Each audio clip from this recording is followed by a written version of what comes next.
Okay, this is a new introduction to hair analysis that I put together recently because what I found is that as simple as the hair analysis concepts are between fast and slow oxidizers, there are some concepts and principles that can get more complicated. So I like to be able to put this together in a way that you can get a good introduction and understanding of these basic principles and concepts.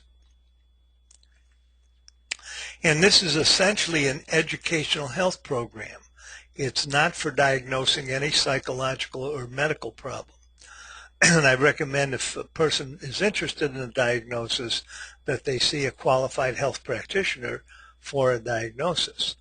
And the program is going to present psychological, nutritional, health, and stress information that helps people to better understand how nutrients operate with synergy and antagonisms.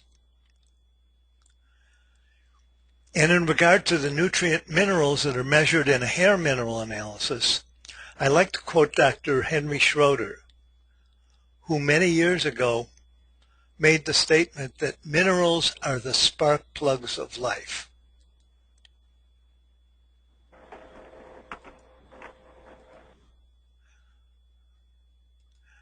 And one of the important principles is that nutrient minerals must be obtained from food or liquid or drinks intake or from supplements. The body cannot make the minerals.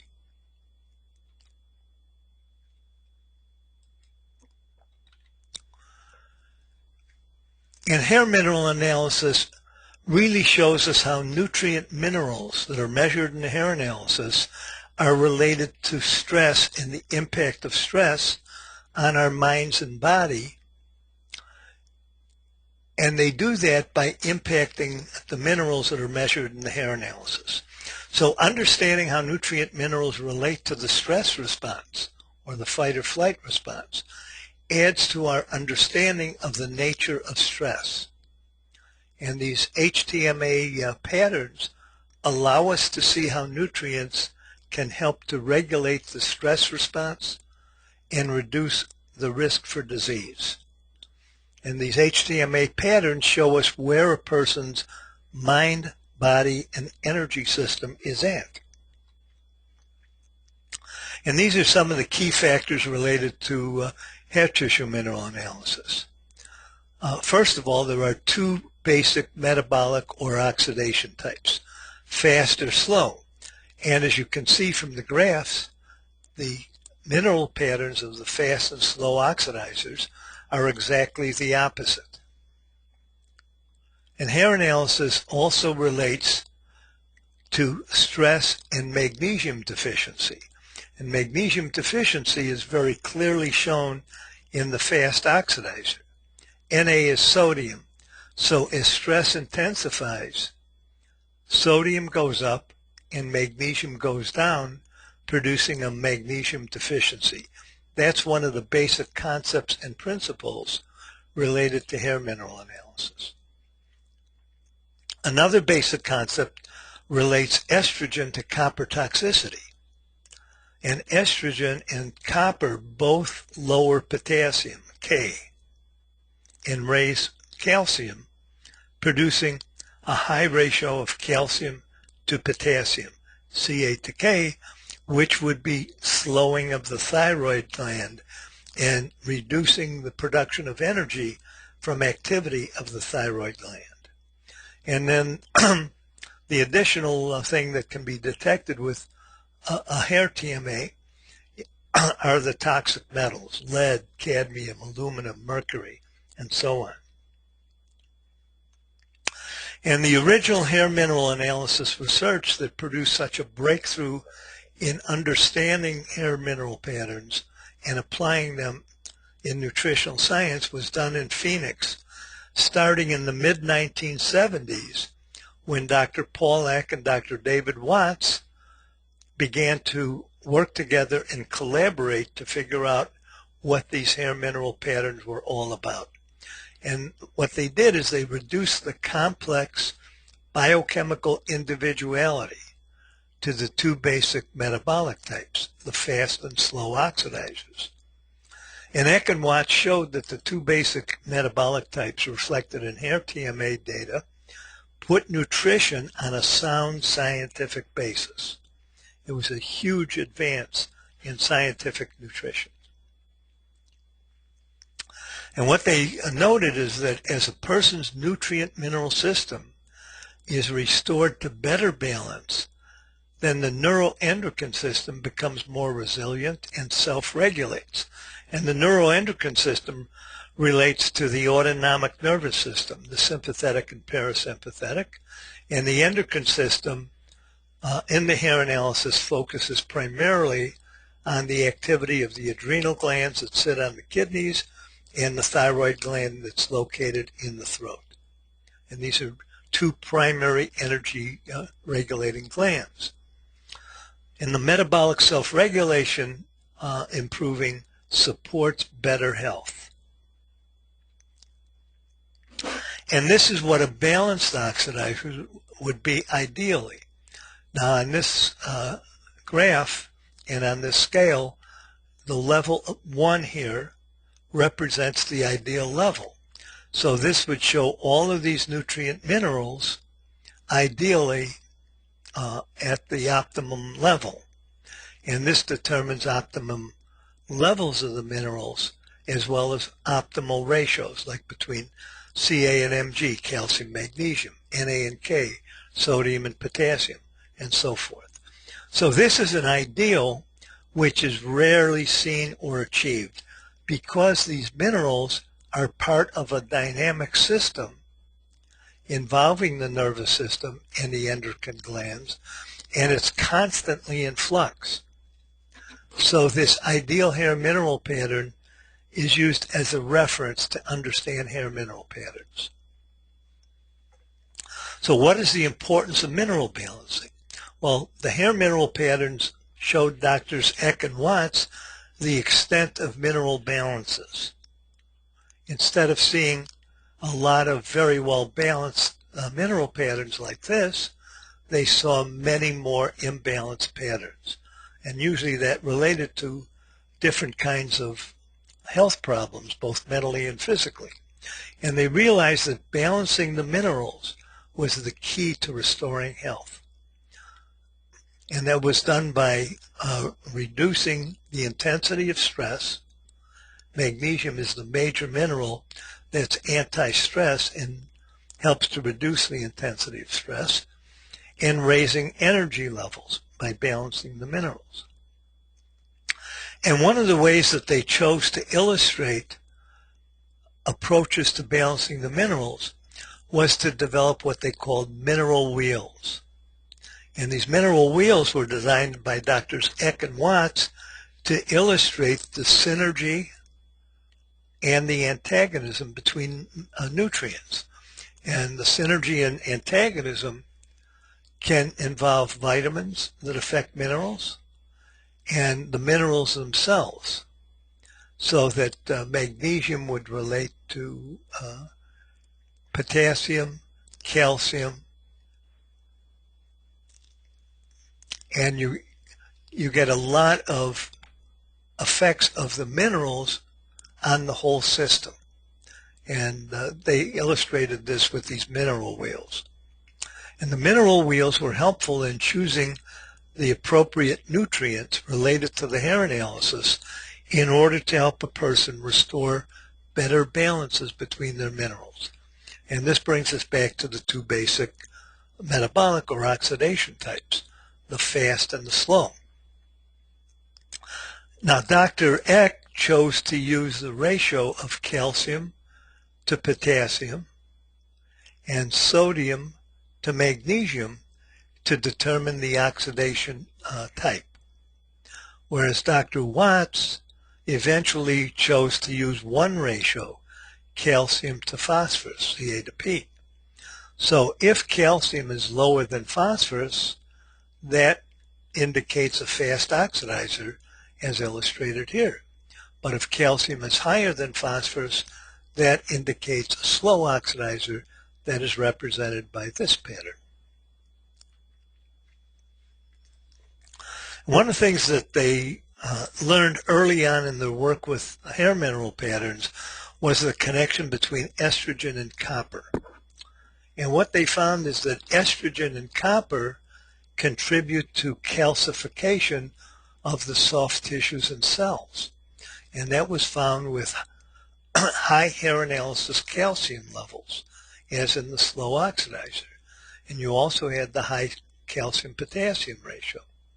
And in these slow oxidizer patterns, people reported that their body was exhausted and fatigued. And that was illustrated by this high calcium to low potassium. That's the slow oxidizer.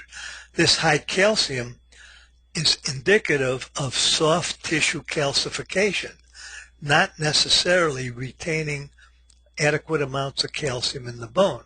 So this is one type of osteoporosis. And obviously the low calcium in the fast oxidizer would be the other type of osteoporosis trend or pattern. Now with the estrogen and copper, because copper stores in its excess in the brain, it can produce a mentally driven feeling or manic-y feeling. And the copper in the brain is overstimulating to the brain, so it can affect concentration and it can produce memory problems as well as racing thoughts and sleep problems. So with excess estrogen and excess copper, the mind races due to excess copper in the brain, and the body is exhausted and fatigued with a slow thyroid and weak adrenal glands. And the excess copper in the brain produces that driven, manic-y feeling behaviorally and emotionally. And this is the way we can illustrate it. The body is exhausted, whereas the mind is racing. So the mind and body are out of sync with each other as a result of copper effects. And the hair mineral analysis then provides us with a stress and an energy profile. And it provides information about how we respond to stress, how our mind and body are impacted by stress. And it provides information about how our cells are producing energy. And this is what I call a health energy continuum. The hair analysis helps us to understand the connection between health and energy much better. So when a person has high healthy energy levels, then their overall health tends to be very good. They have very high energy for all the mental and physical activities of life. They have resilience in coping with stress, and they have a strong immune system.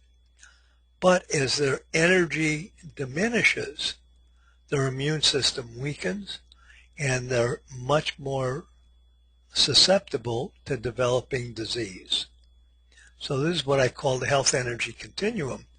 And so the hair analysis helps to locate a person on the health energy continuum. Some people's hair analysis suggests that they're at this high energy end. With most other people, though, they're somewhere in the middle to the low energy end of the continuum. And that's where they need the extra nutritional support in order to start to move from low energy, high risk for disease places to much better energy and a restoration of better health. So this concept can be used for disease prevention, and it shows how nutrition can reverse an adverse health trend by helping to build up energy with the appropriate nutrients and moving toward the high energy level. And nutrition helps to raise a person's energy level at a cell and tissue level. And nutrition can also maintain high energy and optimal health levels. And this also is conducive to a person's personal responsibility for making healthy choices in terms of diet and exercise and choosing the appropriate supplementation. And this is a relatively low-cost approach. Relatively low cost to obtain the hair analysis and then to select the appropriate nutrients to move towards the high energy healthy end and maintain oneself there. And hair analysis can be related to what's called biochemical individuality. And each metabolic type person, the fast and the slow, needs different diets and nutrients from their supplements. Fast metabolic types usually need calcium, a lot of magnesium, some vitamin D, and copper, whereas slow metabolic types usually need potassium, vitamin A, zinc, vitamin C, magnesium, and adrenal gland support, as well as thyroid support. So again, coming back to the relationship between estrogen, copper, and health, this is an essential concept in understanding hair mineral patterns because high estrogen, high copper levels have been at epidemic levels for decades. And the high estrogen and copper levels have had adverse effects on women's health, both mentally and physically. They lower potassium levels in the cells. They raise the calcium level in the cells. And this results in slowing the thyroid gland, diminishing energy production, and depression often manifests with low energy levels. So copper and estrogen in excess can contribute to depression. And excess estrogen and copper require much more zinc and vitamin C to lower these levels in a healthy manner.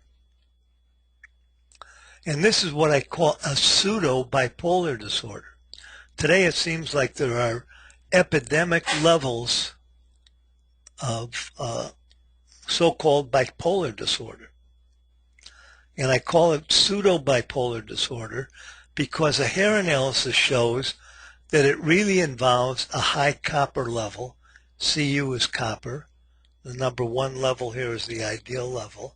So this is a high copper, which lowers potassium, K, and raises calcium, producing a high calcium, low potassium, slow thyroid, and greatly diminished physical energy production and mental energy production.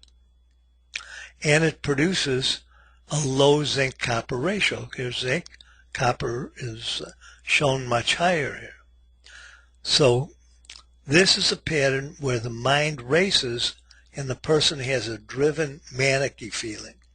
So it's this mental racing, driven manic-y feeling that many psychiatrists and medical doctors and other mental health practitioners misdiagnose as the manic part of bipolar disorder, when it's really an excess copper in the brain that's producing this. And then the physical exhaustion, the fatigue, the low energy, and the depression, the high calcium to low potassium, then is given a diagnosis of bipolar because of the low energy and the depressed moods that often occur. And when you have the high copper and the rest of this pattern, especially when sodium is higher than potassium, this is a high stress, very emotional fight or flight mineral imbalance. And this is related to that driven manic-y feeling. So you have this manic-y out of balance sodium-potassium ratio and the low energy of the calcium to potassium. And this is what I call a pseudo-bipolar, because the hair analysis shows us very clearly this is a slow oxidizer with a high copper level and these clear-cut mineral imbalances. And this can be corrected and improved with the appropriate nutrients rather than very dangerous, toxic psychotropic drugs that often are highly addictive. And this list shows many of the copper-related symptoms, starting with PMS, fatigue and exhaustion, mind is in a fog, headaches and migraines on a physical level, constipation, dry skin, depression, cold hands and feet. These are hypothyroid symptoms.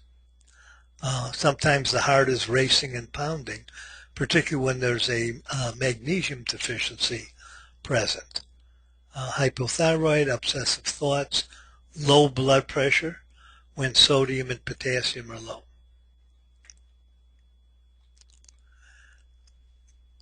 So when we look at hair analysis and copper, we want to consider what are the possible sources of excess copper. Well, one of the main sources would be copper water pipes, especially if there's a water softening system attached to the household or apartment plumbing. Then that pulls more copper out of the copper water pipes into the drinking and cooking water. And copper IUDs have been major contributors to copper toxicity. And since copper is closely related to estrogen, it can be related to natural estrogen or estrogen in the birth control pill or estrogen in hormone replacement therapy. So copper IUDs in the pill have been major contributors to copper toxicity over the last 50 or 60 odd years. And the copper, as it builds up in a teenage girl or a young woman, can then be transmitted in utero during a pregnancy via the placenta into the fetus. So that from one generation to the next, babies are born with greater copper in their system than was found in babies in prior generations.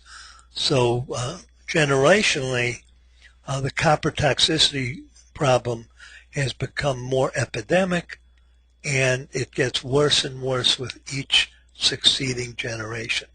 That's why we have the epidemic of ADD and also depression, anxiety, and panic disorders, and what I mentioned before, pseudo-bipolar disorder. Now, a lot of times people raise the question, well, how does hair analysis relate to blood tests? Well, hair analysis assesses nutrient minerals and toxic metals. And the nutrient minerals relate to stress and energy, and the nutrient minerals measured in the hair analysis relate to the minerals in cells and tissues. In contrast, the blood has to maintain very tight ranges and balances for good health. And technically that's called homeostatic. So balances in the blood in these narrow ranges are very, very important for good health. And that's why you'll see mineral imbalances and deficiencies in a hair analysis long before they will appear in the blood. And the blood also is essentially a transport medium, bringing oxygen and nutrients and glucose to the cells and then removing waste products and transporting them to be eliminated from the body. So hair analysis detects mineral deficiencies long before blood tests will. And hair analysis also detects toxic loads of metals before blood tests will. In fact, blood tests are very unlikely to detect toxic loads unless a person was just recently exposed to high amounts of lead or mercury or toxins, because the blood will clear the toxic metals very quickly. So the blood tests very often don't detect those loads. And so hair analysis can be thought of as detecting trends toward health problems long before they are diagnosed by blood tests and other tests. And so hair analysis provides a guide to dietary supplements in order to stop or reverse an adverse health trend. I call it a blueprint for nutrition. And since magnesium is such an absolutely vital mineral, the hair analysis turns out to be probably the best overall test that we have that can economically and effectively be used to assess a person's magnesium status, especially in detecting magnesium deficiency. And Dr. Marc Sircus, who's a doctor of Oriental medicine and an acupuncturist, has written extensively about his research and clinical use of magnesium. He says there's a power and a force in magnesium that simply cannot be equaled anywhere else in the world of magnesium. And the more you read about magnesium, the more you'll understand the truth of Dr. Sircus' statement here. There is no substitute for magnesium in human physiology. Magnesium, as an aside here, can be considered among its many functions to be a calcium channel blocker. That is, it helps to keep calcium out of cells so that the excess calcium doesn't kill the cells. And there are medications called calcium channel blockers. And Dr. Sircus would say there's no substitute for magnesium in human physiology. These synthetic calcium channel blocking drugs don't come close to magnesium.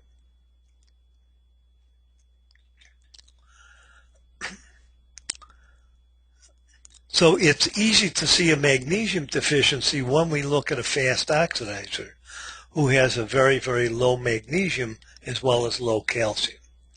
But there's also a concept in hair analysis called a relative magnesium deficiency.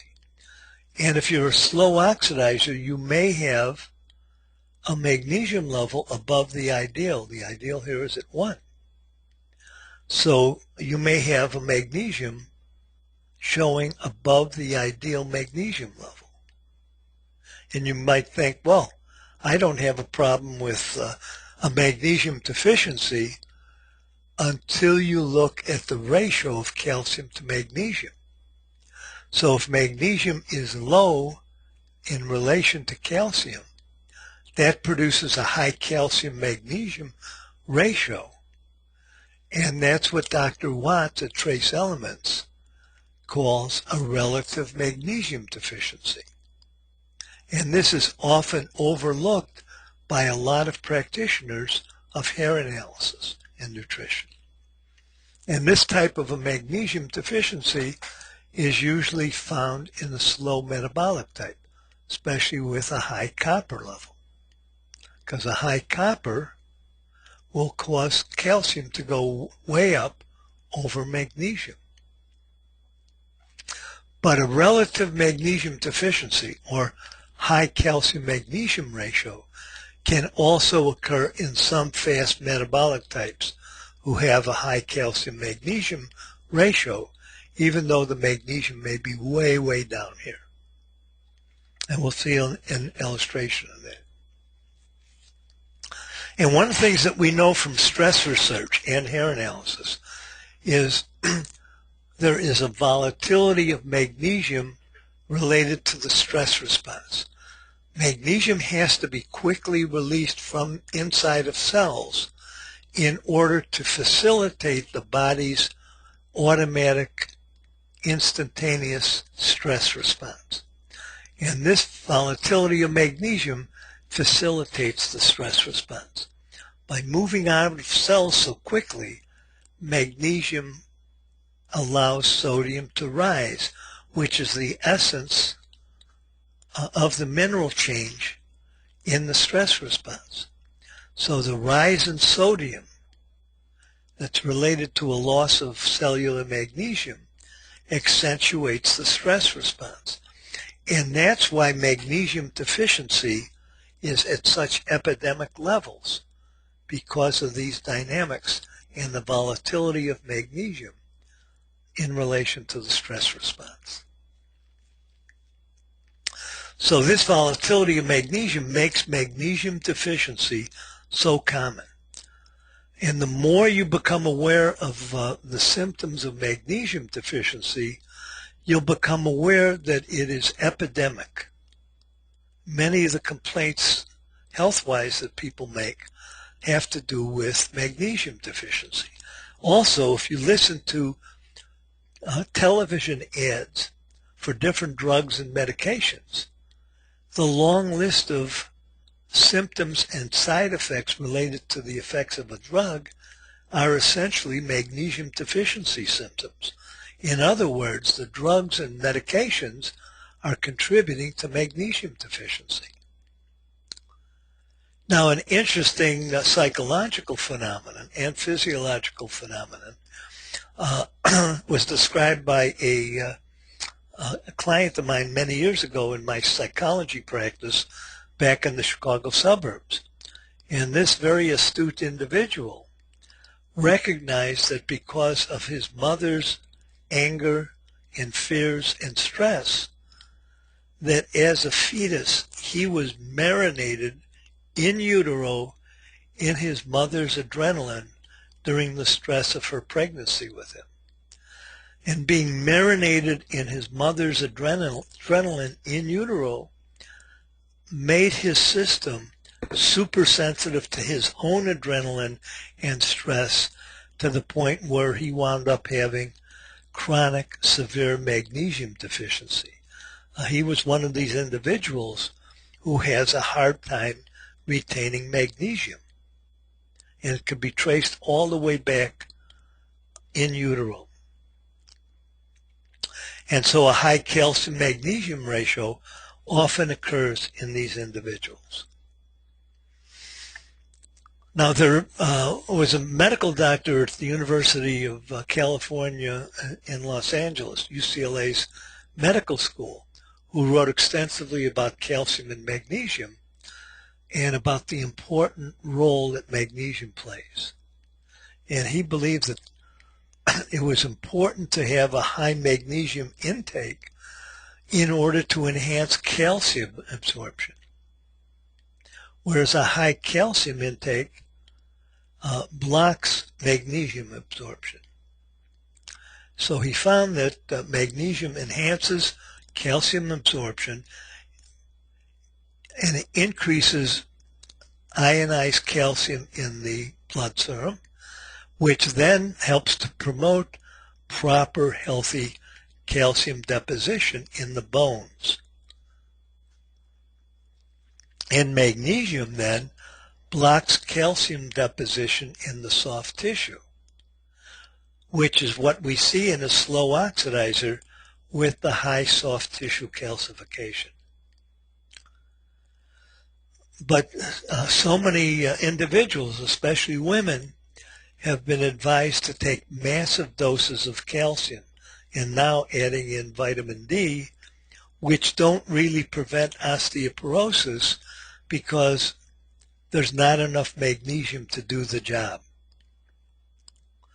And these massive doses of calcium, especially with vitamin D, wind up blocking magnesium absorption, creating a magnesium deficiency and a very unhealthy high calcium to magnesium ratio that is seen in the hair analysis. And magnesium is nature's calcium channel blocker. One of its functions, concentrated in our cells and tissues, is to keep excess calcium out of cells in order to protect them and in order to allow our cells to produce optimal energy.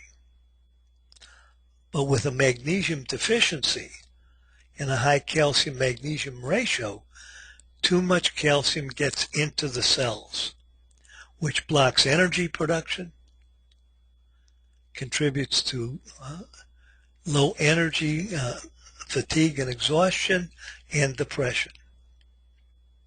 Magnesium slows the adrenals and reduces the intensity of stress. That's why it's so vital for healthy cardiovascular function.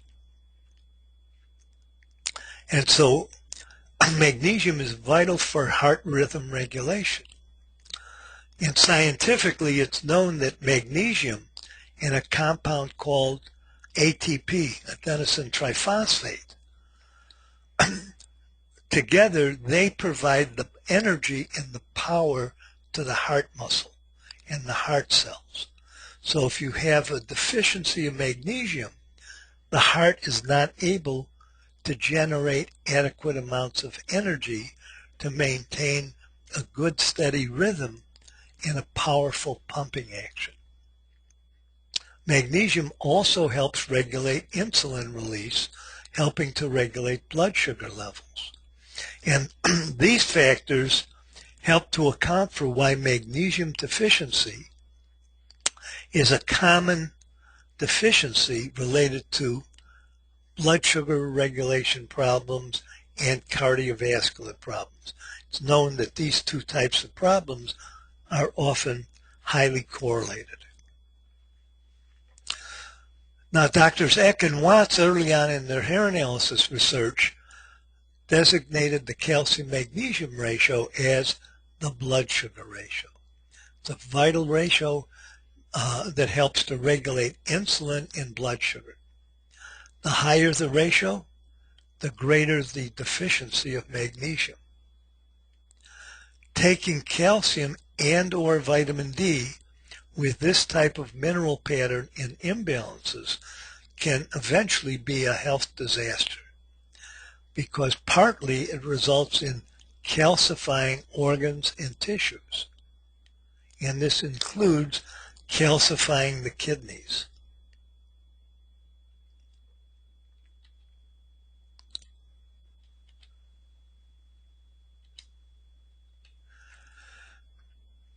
So coming back to looking at heart health, drugs, and nutrition, drugs and medications, for the most part, wind up depleting magnesium. They also tend to deplete potassium. So people taking a lot of drugs and medications eventually wind up being depleted in these vital electrolyte minerals, magnesium and potassium, which need to remain inside of cells and tissues for optimal health. And as these become depleted, it increases a person's cardiovascular risks. And so the hair analysis is such a powerful lab tool for revealing a person's magnesium and potassium status. You can usually tell at a glance of a hair analysis what a person's magnesium and potassium status is.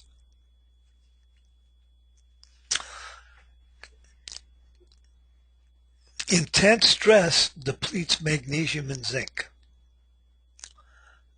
And as stress depletes magnesium and zinc, that allows for sodium levels to increase.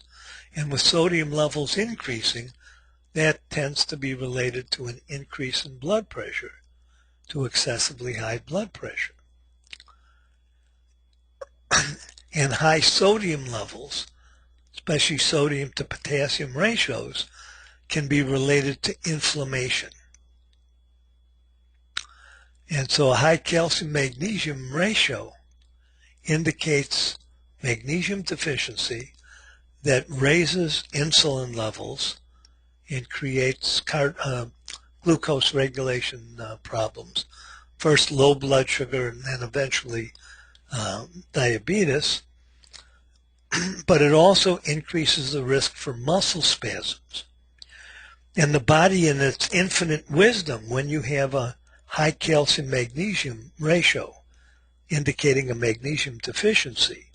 In the body's infinite wisdom, will usually give you early warnings by creating muscle spasms in your calf or the muscles of your feet or the muscles of your back and neck, because you can survive those kinds of painful spasms much better than if you get a muscle spasm in your heart muscle with a magnesium deficiency.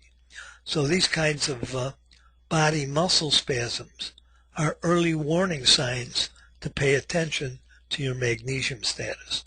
And that should lead to a hair analysis to check out what is your magnesium status. Also, a high calcium magnesium ratio increases the risk for blood clots.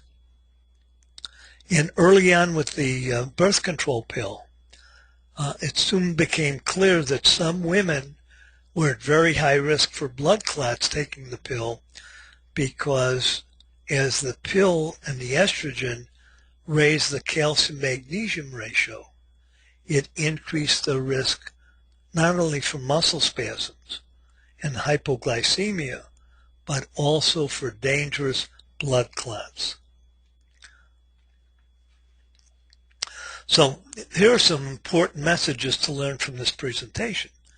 Magnesium regulates calcium, pure and simple.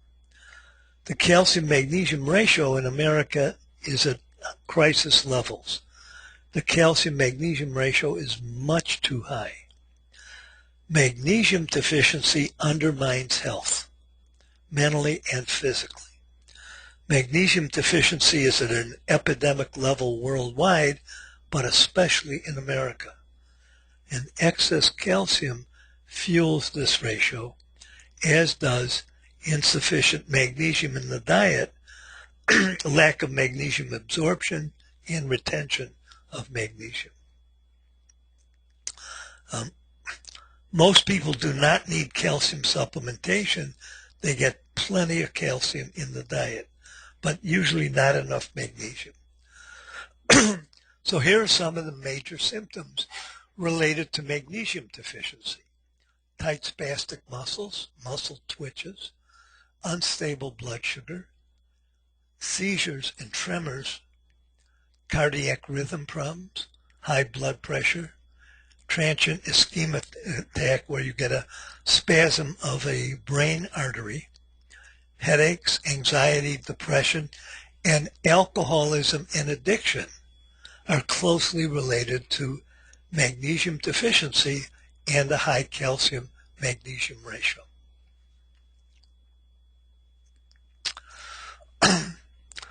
There are no guarantees in life, but we know that certain lifestyles and health practices greatly strengthen the immune system, the cardiovascular system, brain function, the mind-body system, etc.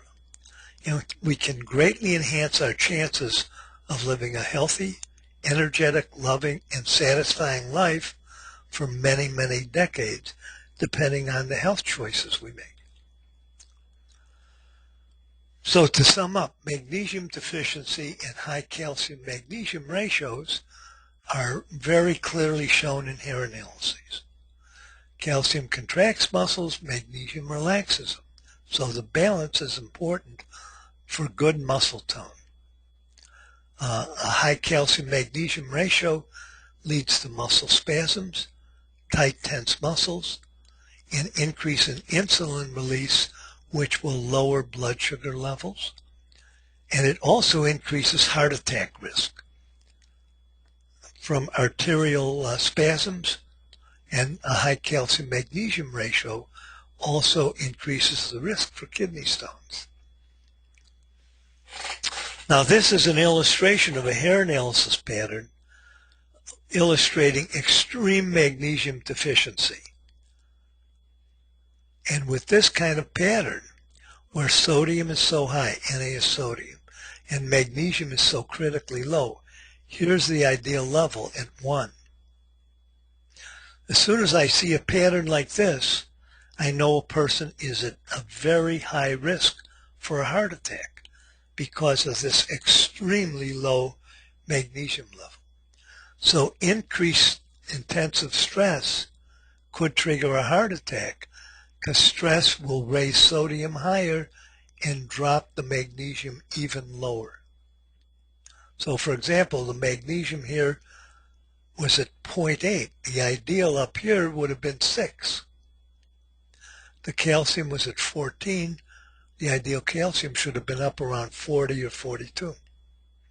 And the calcium-magnesium ratio was 17.5 to 1, and the ideal ratio should have been 42 to 6 or 7 to 1. So this ratio was more than twice as high with a severe magnesium deficiency. And usually in these fast oxidizer patterns, you have very, very low copper levels. So this is a high-risk pattern for cardiovascular events and one of these sudden, massive, fatal heart attacks.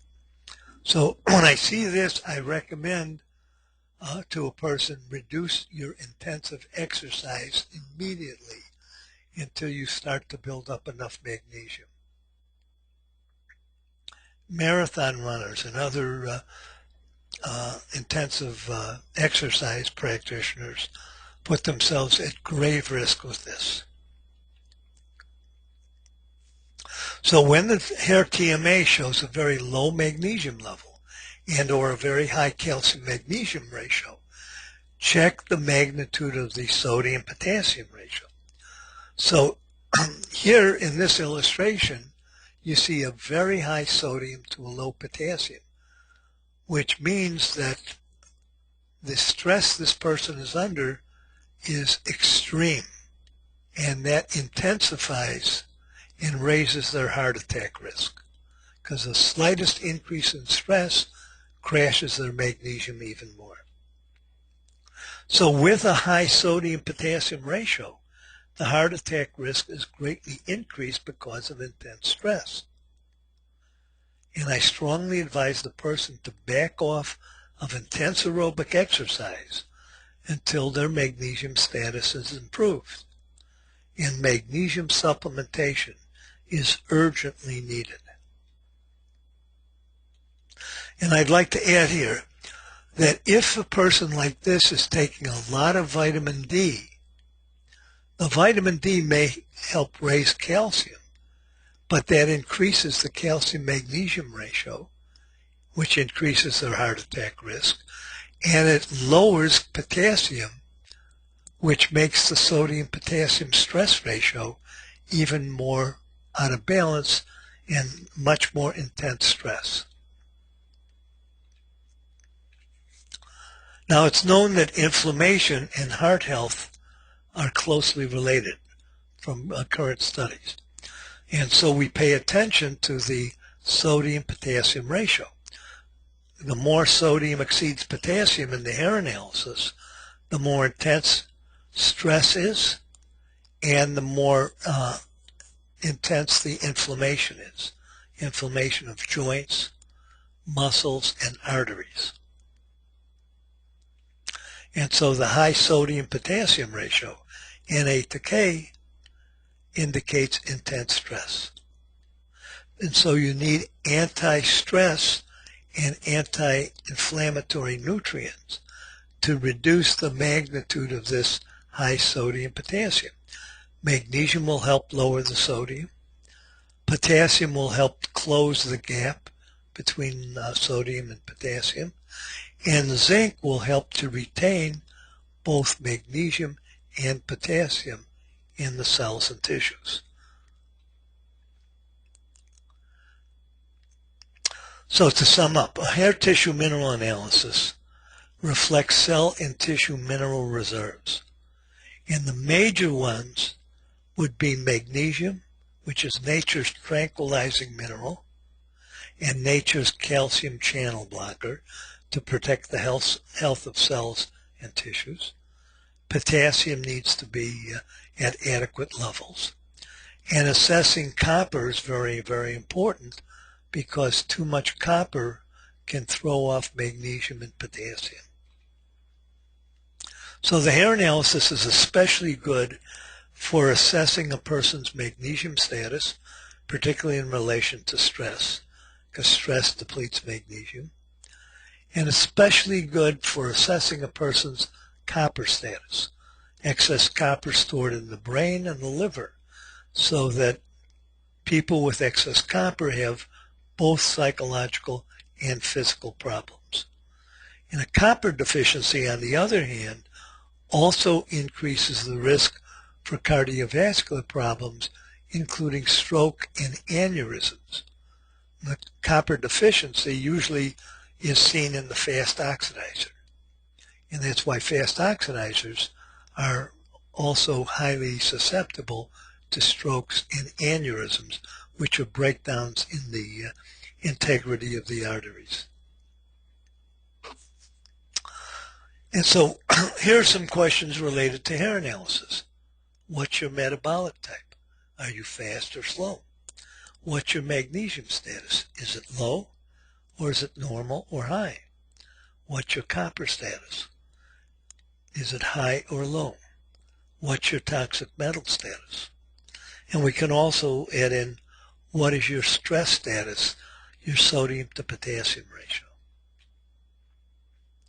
So in summary, the hair mineral analysis links the mind, body, and energy system because it measures minerals, relates them to stress and energy. The hair analysis supports scientific nutrition. It shows vital mineral imbalances much before blood tests will show them, if at all. And it shows the extent of toxic metal buildup. And so the hair analysis is essentially a blueprint for nutrition. And it can help us with mineral balancing for better health and energy.